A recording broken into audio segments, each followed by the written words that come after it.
Alleluia.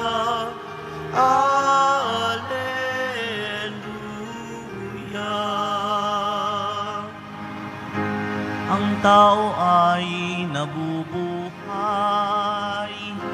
sa salita ng may kapal na pagkaing kanyang bigay. Alleluia, Alleluia, Alleluia,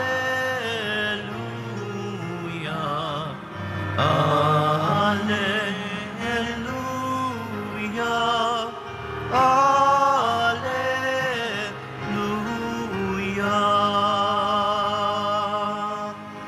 Sumainyo ang Panginoon. At sumaiyo rin. Ang mabuting balita ng Panginoon ayon kay San Marcos. Papuri sa iyo, Panginoon. Noong mga araw na iyon, muling nagkatipon ang mga tao.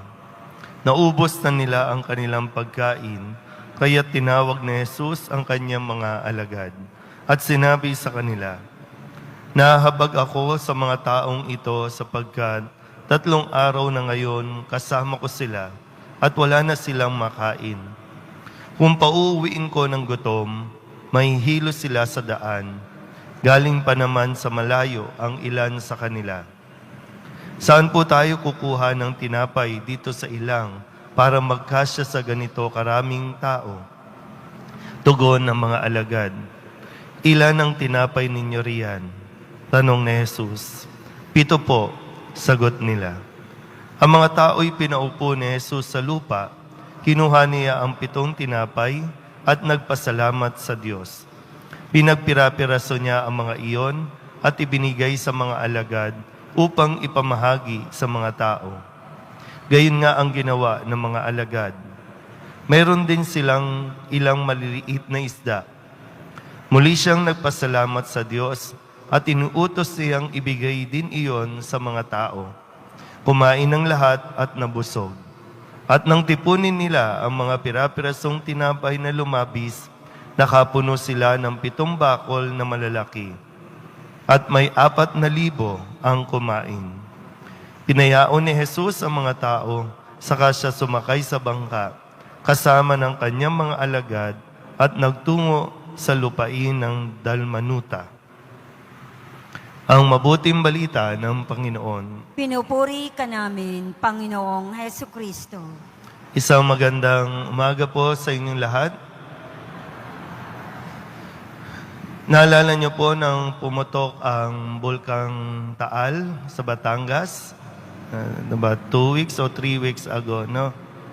At doon ay talagang hindi na katulad ng dati, no, na kapag pumuputok ang bulkan ay talagang lalo na yung nabutan ko yung pagputok ng Pinatubo. Grabe yung karanasan ng mga tao. Nandun yung maraming nagutom na mga nasalanta ng pagputok ng Pinatubo.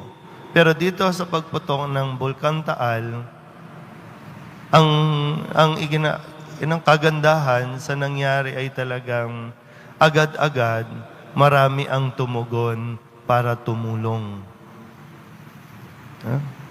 Marami yung natulungan agad dahil marami yung nagsumikap na makapagdala man lamang kahit kaunti na pagkain, damit, o kung ano man pangangailangan ng mga kapwa natin o mga kababayan natin diyan sa Batangas. At yun ay isang patunay lang na totoo namang kapag nagbigay tayo, kapag hindi natin inisip na wala tayong maibibigay o hindi sasapat ang maibibigay natin, marami tayong matutulungan.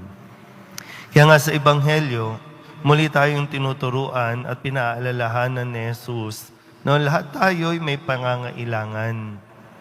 Nakita ni Kristo kung ano ang pangangailangan, kaya sabi niya sa mga alagad, nahabag siya kasi ilang araw na nilang kasama itong mga taong ito, magugutom sila, hindi pwedeng paalisin nang hindi mo na pinakakain.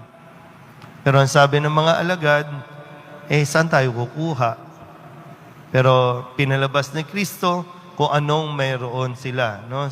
Sinabi ni Kristo, anong mayroon kayo? 7 tinapay at ilang maliliit na isda. Pero nakapagpakain ng higit 4,000 tao. Kung anong mayroon tayo, sapat yan. Kung anong mayroon tayo, ipagpasalamat natin sa Diyos, magugulat ka, sobra pa. Kaya lang, ang laging napapangunahan tayo ng ugali natin na mayroon na, pero imbis na magpasalamat, magrereklamo sa Diyos.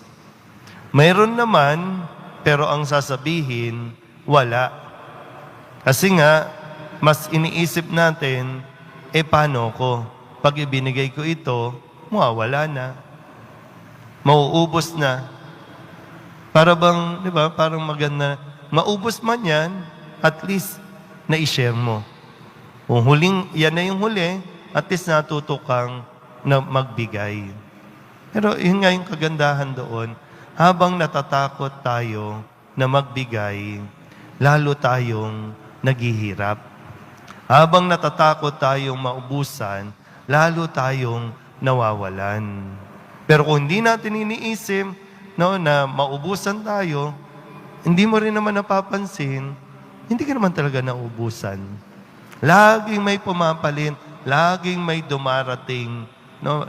Kung ano yung ibinigay mo, o ano yung nawala sa'yo, dumodoble pa, umihigit pa yung bumabalik. Yan ay yung sa taong natututong magtiwala sa Diyos. Diba, sabi nga natin, no? Classic man, pero hanggang ngayon, effective pa rin. God will provide. Kung wala na, di wala na. Pero never namang nagpabaya ang Diyos. Bakit maraming naghihirap? Sa tingin niyo po. Bakit maraming naghihirap? Bakit maraming nagugutom? Mas marami kasi sigurong nagiging madamot. Bakit mahirap? Kulang sa edukasyon, kulang. Kasi maraming nagdamot na dapat nagbigay ng tulong pang edukasyon, pang kabuhayan, o kung ano paman. So maraming naghihirap kasi maraming nagiging madamot o selfish. Sana po, no, mas unawain natin mabuti kung ano ang ibig sabihin ni Kristo dito sa Ebanghelyong ating nabasa. Amen?